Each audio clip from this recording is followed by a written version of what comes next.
Okay, students.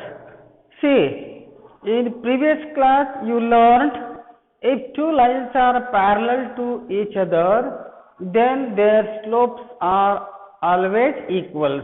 If m1 is the slope of the first line and m2 is the slope of the another line, then m1 will be equals to m2 if the lines are parallel.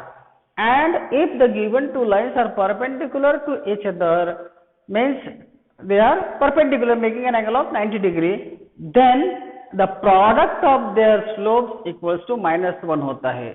m1 into m2 equals to -1 होता है. ये दो बातें आपको याद रखना है. Now suppose, now in the plane there are many lines. You consider any two non-vertical lines which are not parallel and not perpendicular.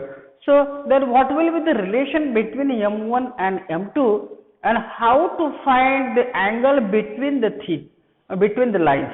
तो दो जो लाइंस रहेंगी वो अगर एक दूसरे के साथ में थीटा का एंगल बनाती है तो उस थीटा को हम इन टर्म्स ऑफ स्लोप में कैसे लिखें. अगर दोनों लाइन का आपको स्लोप मालूम है तो वो थीटा क्या होगा इन टर्म्स ऑफ स्लोप्स, वो हम देखते हैं. ठीक है ना.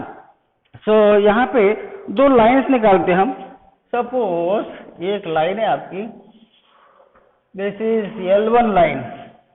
This L1 line makes an angle of α1 with this positive x axis. ठीक है ना.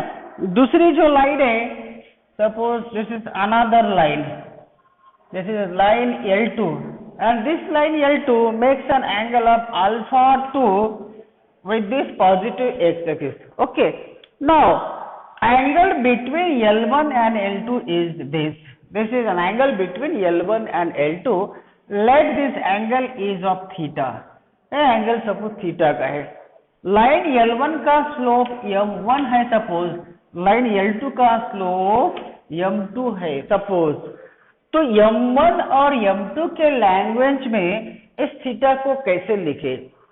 What will be the value of theta in terms of m1 and m2, that we will see today.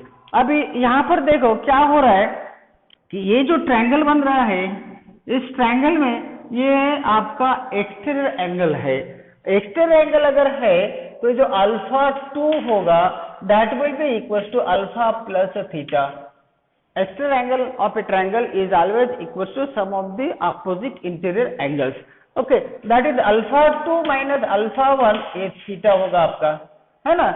Theta means आपका α2 minus α1 होगा, इसको याद रखना है. Okay, सो यहाँ पर let L1 and L2 दिख रहा है ना आपको. Okay, let L1 and L2 be two non-vertical lines, be two non-vertical lines है दोनों. ठीक है ना. with slopes m1 and m2 respectively. L1 line का स्लोप m1 है, L2 लाइन का स्लोप m2 है सपोज, और थीटा जो है दोनों के बीच में का एंगल है सपोज. और α1 जो है वही L1 ने बनाया है, α2 जो है L2 ने बनाया है.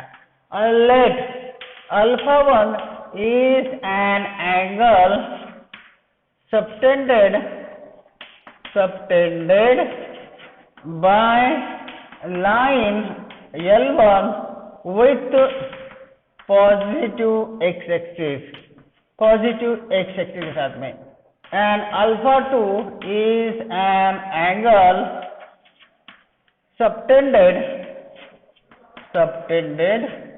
by L2 with positive x axis के साथ में, है ना. Let theta is an angle between L1 and L2. Let theta is an angle between L1 and L2. Therefore, theta equals to α2 minus α1 होगा. बराबर है. थीटा जो होगा आपका α2 minus α1 होगा ना. but where alpha 1 alpha 2 not equal to 90, ये alpha 1 90 नहीं होना चाहिए, अल्फा 2 भी 90 नहीं होना चाहिए, क्योंकि वहां पर स्लोप जो होता है वो डिफाइंड नहीं होता है। तो देर हमको अभी यहाँ जो tan थीटा होगा, tan थीटा की value, therefore tan theta, I can write this tan theta, therefore tan theta equals to tan theta को लिखो अल्फा 2 माइनस अल्फा 1, ऐसा लिख सकते ना, अल्फा 2 माइनस अल्फा 1 में थीटा होता है। Now tan a minus b का फॉर्मूला लगाओ, तो tan alpha 2 minus tan alpha 1 upon 1 plus tan alpha 2 into tan alpha 1 होगा। बराबर है, समझ में आ रहे हैं? हाँ, tan a minus b, therefore tan theta, what is alpha 2? Alpha 2 is m2. Alpha 2 is the slope of the second line. Tan alpha 1 is the slope of the first line, m1 upon 1 plus tan alpha 1 m1 into m2.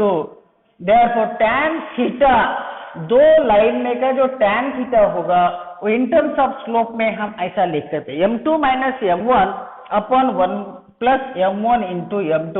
This will be the angle between two lines. Tan theta की value ये वाली होगी, where this theta is an acute angle. दूसरा जो angle होता है, दो line के बीच में दो एंगल तैयार हो जाएगा आपके, एक तो ये वाला होगा और एक यहाँ पर ये वाला होगा, वर्टिकली अपोजिट एंगल इक्वल रहेगा, ये थीटा तो ये भी थीटा होगा, ये फाई तो ये भी फाई होगा, तो दो एंगल, एक थीटा रहेगा और एक फाई रहेगा। थीटा को सपोज मैं एक्यूट मानता हूं तो फाई आपका ऑब्ट्यूस हो जाएगा। Let this theta is an acute angle, तो ये वैल्यू अगर पॉजिटिव आती है, ये वैल्यू अगर पॉजिटिव आती है तो थीटा जो है आपका एक्यूट एंगल होगा, क्योंकि फर्स्ट क्वार्टर में tan थीटा की वैल्यू पॉजिटिव होती है ना, ये वैल्यू पॉजिटिव आएगी तो tan थीटा में थीटा जो होगा आपका एक्यूट एंगल होगा। अगर एंगल आपका 90 से बड़ा है, सेकंड क्वार्टर में जा रहा है, तो सेकंड क्वार्टर में आपका कॉस नेगेटिव होता है, साइन पॉजिटिव होता है, तो tan डेफिनेटली नेगेटिव होगा, तो ये वैल्यू नेगेटिव हो जाएंगी, है ना, तो tan फाई नेगेटिव आ जाएगा। तो यहाँ पे ऐसा भी लिख सकते हैं, ये जो फाई है, नाउ tan फाई को लिखता हूं मैं tan 180 माइनस थीटा, ऐसा भी लिख सकते हैं, tan 180 minus theta, tan pi minus theta, जैसे sine pi minus sine x होता है, वैसे tan pi minus theta minus tan theta हो जाएगा, minus tan theta. So this is minus tan theta की value m2 minus m1 upon 1 plus m1 into m2, तो ये जो वैल्यू है नेगेटिव है, tan फाई, ये tan फाई की वैल्यू है, तो यहाँ पर एंगल आपका ऑब्ट्यूस है, अगर एंगल ऑब्ट्यूस है तो ये वैल्यू नेगेटिव होगी। अगर आपका एंगल एक्यूट है, दो लाइन के बीच में का, दोनों लाइन के बीच में का ये एंगल एक्यूट है, तो ये वैल्यू पॉजिटिव होगी। अगर ये वैल्यू आपकी नेगेटिव आती है तो फिर ये फाई ऑब्ट्यूस एंगल आपको मिलेगा। So in this way we can find the angle between two lines if their slopes are given. अगर आपको स्लोप्स पता है तो हम दोनों लाइंस के बीच में का एंगल निकाल सकते हैं। तो इसमें लिख सकते हैं हम केस वन क्या हो गया, if m2 minus m1 upon 1 plus m1 into m2, ये वाली वैल्यू इज पॉजिटिव, अगर a पॉजिटिव है, is positive, then tan theta will be positive, then tan theta will be positive, ये पॉजिटिव है तो tan थीटा की value भी positive होगी, and phi will be negative, and tan phi की value negative होगी, and tan phi will be negative, tan phi की वो ऑब्ट्यूस एंगल है तो tan फाई की वैल्यू आपकी नेगेटिव आ जाएंगी, which means इसका मतलब क्या होगा कि आपका जो थीटा है वो एक्यूट एंगल से, theta will be acute and phi will be obtuse, phi जो होगा वो एंगल उधर का वो ऑब्ट्यूस एंगल होगा। Second case, case two second case में if m2 minus m1 if m2 minus m1 upon 1 plus m1 into m2, ये value अगर आपकी नेगेटिव आती है, इज नेगेटिव, अगर ये नेगेटिव वैल्यू आ रही है इसका मतलब वो tan phi का आंसर है। अगर ये वैल्यू आपकी नेगेटिव आ रही है तो tan phi का आंसर है ना, is negative, then theta will be negative. Then या को नेगेटिव में पहले तो हम tan थीटा की वैल्यू ये फार्मूले से निकालेंगे, tan थीटा आपका नेगेटिव आ जाएगा, then theta will be negative है, देन tan थीटा, देन यहाँ पे देखो tan theta will be negative. अगर ये वैल्यू नेगेटिव आती है तो इसका मतलब tan थीटा की वैल्यू नेगेटिव है ना, and tan phi will be positive and tan phi will be positive, वो पॉजिटिव हो जाएंगे। तो यहाँ पर क्या होगा कि आपका थीटा जो है, थीटा विल बी ऑब्ट्यूस। अगर ये वैल्यू नेगेटिव आती है हम क्या करेंगे, पहले फार्मूला यूज करेंगे। फार्मूला क्या है, tan theta equal to m2 minus m1 upon 1 plus m1 into m2, ये फार्मूला यूज करेंगे। ये फार्मूले का आंसर अगर नेगेटिव आता है तो tan थीटा नेगेटिव हो जाएगा, इसका मतलब थीटा आपका ऑब्ट्यूस बनेगा और बचा हुआ जो फाई है वो एक्यूट बनेगा, है ना। tan phi will be positive, therefore theta will B obtuse and phi will be acute, और phi जो होगा आपका acute एंगल होगा। तो इस तरह से हमको डिसाइड करना है कौन सा obtuse एंगल है, कौन सा acute एंगल है। इसलिए तो हम क्या करें, यहाँ पे कंफ्यूजन नहीं होना चाहिए, थीटा हमेशा acute ही निकालना है, तो इसलिए हम फार्मूला ये यूज करेंगे, tan theta equal to mod में ले लो, हमेशा पॉजिटिव ले लो, m2 minus m1 upon 1 plus m1 into m2, ये फार्मूला मॉड में ले लो। तो ये वैल्यू हमेशा अगर हम पॉजिटिव मानेंगे, चाहे वो नेगेटिव आने दो या पॉजिटिव आने दो, इसको हम पॉजिटिव ही लेंगे, इसका आंसर पॉजिटिव ले लो, तो ये थीटा हमेशा एक्यूट आएगा। फिर tan थीटा में का थीटा जो होगा वो एक्यूट एंगल आएगा, इसलिए मॉड में लेना है इसको, tan theta equal to mod में ले लो। और यहाँ पर 1 ये जो वैल्यू है जीरो नहीं होना चाहिए, 1 plus m1 into m2 this should not be zero, क्योंकि something upon zero not defined हो जाएगा, ये वाली वैल्यू नीचे की डिनोमिनेटर की जीरो नहीं होना चाहिए। तो फॉर्मूला समझ में आ गया, tan theta equal to mod में m2 minus m1 upon 1 plus m1 into m2, ये वैल्यू हमेशा पॉजिटिव ले लो तो थीटा हमेशा एक्यूट रहेगा, ठीक है ना। नेगेटिव ले आएगा तो फिर वो ऑब्ट्यूस एंगल बनेगा। चलो इसका एग्जांपल लेते हैं हम, take an example, okay, if the angle between two lines, example, if the angle between two lines, दो लाइन में का एंगल अगर π/4 का है, अभी यहाँ पर एंगल दिया है उसने दो लाइन के बीच में का, इस π/4 and slope of one of the lines, दो लाइन में से एक लाइन का स्लोप जो है is 1/2, एक लाइन का स्लोप दिया है, दो लाइन के बीच में का एंगल भी दिया है, तो आपके दूसरे लाइन का स्लोप निकालना है। Find the slope of the other line, find the slope of other line, दूसरे लाइन का स्लोप निकालो, ठीक है ना। तो solution here theta equals to π/4 and एक लाइन का स्लोप दिया है उसने 1/2 और m2 हमेशा हमको निकालना है, m2 निकालना है आपको। Formula therefore tan theta equals to mod m2 minus m1 upon 1 plus m1 into m2। ये फॉर्मूला है हमारे पास में, ठीक है। यहाँ पर वैल्यू रखो tan π/4, थीटा मीन्स π/4।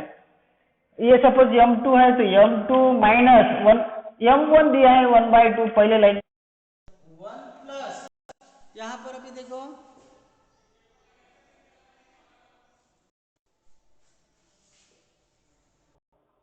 ओके, सो 1 प्लस m1 इंटू m2 तो पता नहीं है तो हाफ m2 हो जाएगा यहाँ पर, इस तरह से, है ना, हाफ m2। अभी यहाँ से आप m2 की वैल्यू निकालो, कितना होता है देखो, m2 निकालो, इसको सिंपलीफाई, tan π/4 कितना 1 होता है, tan π/4 की वैल्यू हमेशा 1 होती है, therefore 1 equals to m2 minus half upon 1 plus m2 by half, ऐसा करो, ठीक है। तो देयरफॉर ये 1 से क्रॉस मल्टीप्लाई करो, इसको पॉजिटिव ले लो, so 1 into this 1 plus m2 by half equal to m2 minus half, ऐसा हो जाएगा। समझ में आ रहा है क्या? हाँ, अब ये माइनस हाफ इधर लाओ, 1 plus half equal to m2 minus m2 by 2, right. ये m2 को डिनोमिनेटर 1 है, तो यहाँ पर एक मिनट, यहाँ पर अभी देखिए, therefore 1 plus half is 3/2, right, 3/2। So m2 by 1 minus m2 by half, इसका एलसीएम ले लो 2, so twice m2 minus m2, right. Therefore 3/2 equals to m2 by 2, cancelling this 2 m2 is equal to 3 आ रहा है, m2 इज इक्वल्स टू 3 आ रहा है यहाँ पे। अभी यहाँ पर मैंने प्लस माइनस नहीं लिया, अगर मैं प्लस, एक बार प्लस लिया, यहाँ पर मैंने प्लस वैल्यू लिया, अगर इस मॉड की वैल्यू नेगेटिव लेता हूं मैं,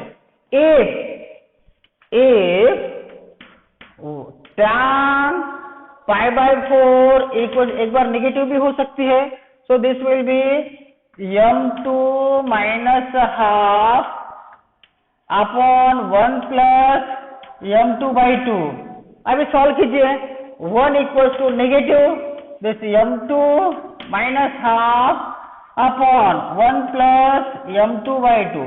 ये मॉड की वैल्यू पॉजिटिव भी हो सकती है, नेगेटिव भी वैल्यू हो सकती है, तो सेकंड लाइन का स्लोप क्या आ सकता है m2 का, तो इसको calculate, so 1 plus m2 by 2 equals to m2 minus half, इस हाफ को इधर लाओ, 3/2 equals to m2 minus m2 by 2, ठीक है ना। ये माइनस साइन था, यहाँ पे माइनस साइन है, इसको ऐसा करो माइनस, ये माइनस है, m2 minus half, okay, so this will B minus m2 plus half, minus m2 plus half, ठीक है। तो यहाँ एक काम करते हैं, यहाँ पे ऐसा करते हैं, 1 plus m2 by 2 equals to minus m2 plus half, okay. Now solve it. अभी क्या की m2 की वैल्यू देखो, तो यहाँ पर होगा आपका 1 माइनस 1/2, 1 माइनस 1/2 इक्वल्स टू, या तो ऐसा करते हैं, चलो हम इधर लेके आते हैं, m2 बाई 2, माइनस m2 इधर लाओ, plus m2 equals to half minus 1, half minus 1, तो ये क्या होगा, 3/2 m2 होगा ना, यहाँ पे 1 दे दो, ये क्या m2 plus 2 m2 by 2, this equal to minus half होगा, half minus 1 minus half, so 3/2 m2 equal to minus half, right. Half आपको 2 को कैंसिल करो, therefore m2 equals to minus 1/3 भी हो सकता है। तो सेकंड लाइन का स्लोप या तो 3 हो सकता है या तो माइनस 1/3 हो सकता है, समझ में। ये मॉड की वैल्यू जो है प्लस भी हो सकती है, माइनस भी हो सकती है, तो दो केसेस है वहां पर। पहले केस में m2 की वैल्यू निकालो, फिर वो जो मॉड की वैल्यू हो निगेटिव लेके M2 की वैल्यू निकालो। समझ में आई क्या? हेलो, ओके ओके, थोड़ा आप इसमें